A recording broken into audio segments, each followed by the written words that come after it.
नमस्कार। गुजरात में विधानसभा चुनाव होने हैं। 192 सीटों के लिए 2 चरणों में मतदान होने हैं। ताजा अगर ओपिनियन पोल की बात करें तो बीजेपी के खाते में 135 से 143 सीटें जा रही हैं, कांग्रेस के पास 36 से 44 सीटें जा रही है। वहीं आम आदमी पार्टी दहाई के आंकड़े तक भी नहीं पहुंच पा रही है। हमारे साथ विचित्रमणि राठौर जी हैं। सर, स्वागत है आपका। सर, मेरा पहला सवाल ये है कि गुजरात में जो है सत्ता विरोधी लहर तो है, लेकिन इसके बाद भी पीएम मोदी के चेहरे पर बीजेपी जो है ना हर दरिया पार कर जाती है, और इस बार भी कुछ ऐसा ही लग रहा है। अभी हमने देखा कि ओवैसी के सभा में मोदी मोदी के नारे लगे। इसे आप किस रूप में देखते हैं? ये एक तरह से देखा जाए तो ओवैसी के लिए जो सामने जो दिख रहा है उसमें तो ये ओवैसी के लिए एक किस्म का सेटबैक हो सकता है कि वो मुस्लिम राजनीति करते हैं, उनकी राजनीति के केंद्र में मुसलमान हैं। उन्होंने अब तक 5 उम्मीदवार उतारे हैं गुजरात में। 5 में से 4 उम्मीदवार ये मुसलमान हैं, 1 उम्मीदवार दलित है। एक तरह से देखें तो बीजेपी के ठीक विपरीत हैं। बीजेपी ने अब तक 166 सीटों पर उम्मीदवार उतारे हैं, लेकिन एक पर भी मुस्लिम उम्मीदवार नहीं दिया है। और दूसरी तरफ ओवैसी 5 में 4 मुसलमान दिए हैं, 1 दलित उन्होंने दिया है। तो आप ये कह सकते हैं कि दोनों पार्टियां अपने अपने ध्रुव पर अपनी राजनीति करती हैं। दोनों दरिया के 2 किनारे की तरह दिखती हैं अपने विचार में। एक के विचारधारा में हिंदुत्व है, दूसरे की विचारधारा में मुस्लिम इस्लाम है, कौम की बात है। लेकिन ये नारे से 2 चीज़ें, ये नारा एक तरह से देखें तो ओवैसी के पक्ष में भी जा सकता है, ओवैसी के परसेप्शन के लिए। पहला तो ये प्रधानमंत्री जी हैं, प्रधानमंत्री के खिलाफ जो कहा जाता है कि इससे सारे मुसलमान उनके साथ हैं, वो ऐसा नहीं है। वो सिर्फ मुसलमानों की राजनीति नहीं करते हैं। अगर खाली मुसलमानों की राजनीति करते तो मुसलमान उनके खिलाफ क्यों जाते। दूसरी बात ये है कि ओवैसी गुजरात में जो अपना चुनावी लड़ाई लड़ रहे हैं वो सिर्फ मोदी या बीजेपी के खिलाफ ही नहीं लड़ रहे हैं, वो सबके खिलाफ लड़ रहे हैं। उन सब में कांग्रेस और आम आदमी पार्टी भी आती है। और तीसरा पॉइंट ये है कि ओवैसी ये दिखाना चाहते हैं, कांग्रेस या आम आदमी पार्टी ये दोनों वहाँ की जनता के लिए नहीं लड़ती हैं। मेरे का मतलब कि गुजरात की आम जनता के लिए वो सिर्फ अपने लिए लड़ रही हैं, और इसीलिए कोई पार्टी बिल्किस बानो या समान नागरिक संहिता का खुलकर विरोध नहीं कर रही है, खासकर आम आदमी पार्टी को लेकर के। वो ओवैसी को, कांग्रेस को लेकर के तो ये आरोप नहीं लगा सकते, क्योंकि कांग्रेस ने बिल्किस बानो का भी सवाल उठाया है, अपने मैनिफेस्टो में भी उठाया है। ओवैसी की सभा में ये जो मुद्दा उठा है, इस मुद्दे से एक बात साफ होती है कि ओवैसी अगर मुसलमानों के लिए वहाँ पर, ओवैसी को लगता है कि वो मुसलमानों के बड़े नेता हैं, तो ये एक बात है। लेकिन दूसरी तरफ ये बात है कि सारे मुसलमानों के लिए वो स्वीकार्य नेता नहीं है, ये इससे ध्वनि आती है। ठीक है, तो ये तो ओवैसी की बात है। सर, कांग्रेस के जो विधायक हैं वो भी पीएम मोदी की तारीफ कर रहे हैं। अभी कांग्रेस एक मुस्लिम विधायक, उन्होंने पीएम मोदी की आप ये देखिए कि कांग्रेस या कोई भी पार्टी प्रधानमंत्री पर सीधे हमला नहीं करना चाहती है, और वो एक बहुत डिप्लोमेटिकली बहुत सही कदम हो सकता है। क्योंकि आप दिल्ली में ही देखिए, जब अरविंद केजरीवाल जब दिल्ली में चुनाव लड़ रहे थे, उन्होंने कभी भी प्रधानमंत्री जी के खिलाफ नहीं बोला। वो बीजेपी के खिलाफ लोकसभा का चुनाव लड़ रहे थे, लेकिन वो प्रधानमंत्री पर हमला नहीं करते। इस बार एक अपवाद देखने को मिला, मधुसूदन मिस्त्री ने बोल तो दिया। मधुसूदन मिस्त्री ने जो बोला वो उस तरह से नहीं बोला था जैसे कहा गया, पूरी बाइट नहीं सुनाई गई। मधुसूदन मिस्त्री ने जो बयान दिया था, मधुसूदन मिस्त्री को ऐसा नहीं बोलना चाहिए था, क्योंकि जिस तरह से एक शब्द पे राजनीति बदल जाती है उसको देखते हुए मतलब निकल गया, मतलब उनकी धारणा ऐसी नहीं, मतलब ऐसा बोलना नहीं चाहते थे वो। एक तो हिंदी में बहुत फ्लुएंट नहीं है, अगर नहीं है तो आपको ऐसे शब्द नहीं बोलने चाहिए। प्लस वो नहीं जानते हैं कि औकात और हैसियत दोनों शब्दों की अर्थ एक ही है, लेकिन दोनों में की ध्वनि से बहुत कुछ बदल जाता है। एक में सम्मान है, एक में अपमान है। दूसरी बात, उन्होंने पटेल के संदर्भ में कहा था। उन्होंने कहा था, क्योंकि उन्होंने कहा था कि जो नरेंद्र मोदी स्टेडियम है उसका नाम बदलकर वो सरदार पटेल स्टेडियम करेंगे।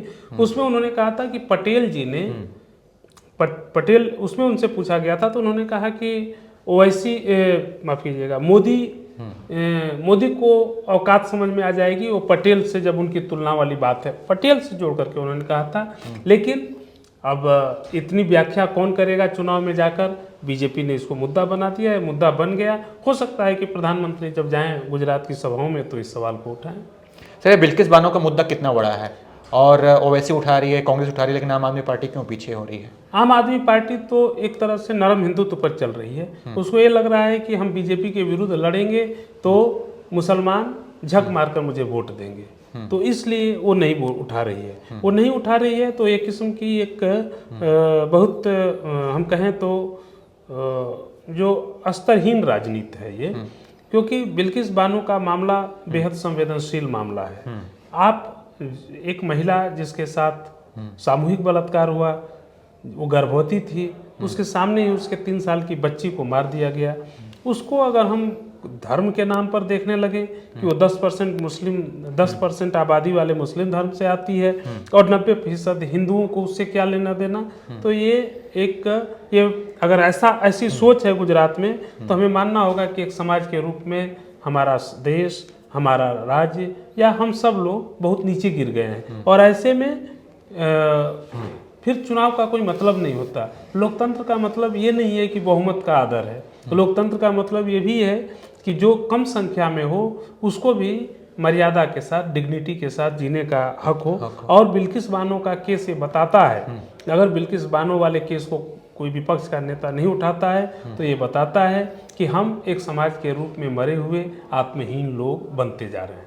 ठीक है सर, हम लोग पहले भी ये चर्चा कर चुके हैं कि गुजरात में जो है आम आदमी पार्टी जो है कांग्रेस के मुकाबले ज़्यादा एक्टिव है, खूब प्रचार कर रही है। लेकिन जब ओपिनियन पोल देखते हैं तो वो उनका प्रचार जो है ना वो आंकड़ों में तब्दील नहीं हो पा रहा है, दहाई के आंकड़े भी नहीं पार कर पा रही है आम आदमी पार्टी चुनाव में। देखिए, कांग्रेस आम आदमी पार्टी का एक अलग मैनरिज्म है जिसमें वो हाइप क्रिएट कर सकती है। आम आदमी पार्टी का निर्माण ही दिल्ली में हुआ।